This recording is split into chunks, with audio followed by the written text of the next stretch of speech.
आमचे जिल्हा प्रमुख आहे आणि तिरोडा संघर्ष समितीचे सर्व सभासद जे आता त्यांनी प्रवेश घेतलेला आहे।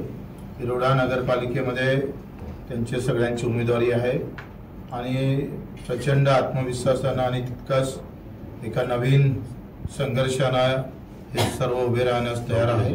तिरोडा संघर्ष समिती आणि प्रहार एकत्रित होऊन एक चांगल्या पद्धतीचं पॅनल इथे उभं करणार आहोत आणि मी सुद्धा त्याला पूर्ण ताकदीने उभं राहणार आहोत। संदीप पाटील हे सुद्धा नगराध्यक्षासाठी उभे आहे। बाकीचे सर्वांचे नाव घेता येणार नाही, पण सगळे जे काही उमेदवार आहेत त्याच्यासाठी स्पेशल एक दिवस येऊ आणि आपण सर्व मतदारांनी संघर्ष तिरोडा संघर्ष समिती आणि प्रहार यांच्या वतीनं खरं तर आपण या सगळ्या युवकांच्या बाजूने उभं राहावं।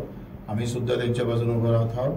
आखरी जातीपाती धर्माच्या राजकारणाच्या व्यतिरिक्त हक्काच्या लढाईमध्ये आम्ही सहभागी झालो पाहिजे अशा सगळ्यांना अपेक्षा करतो आणि सगळ्यांना शुभेच्छा देतो।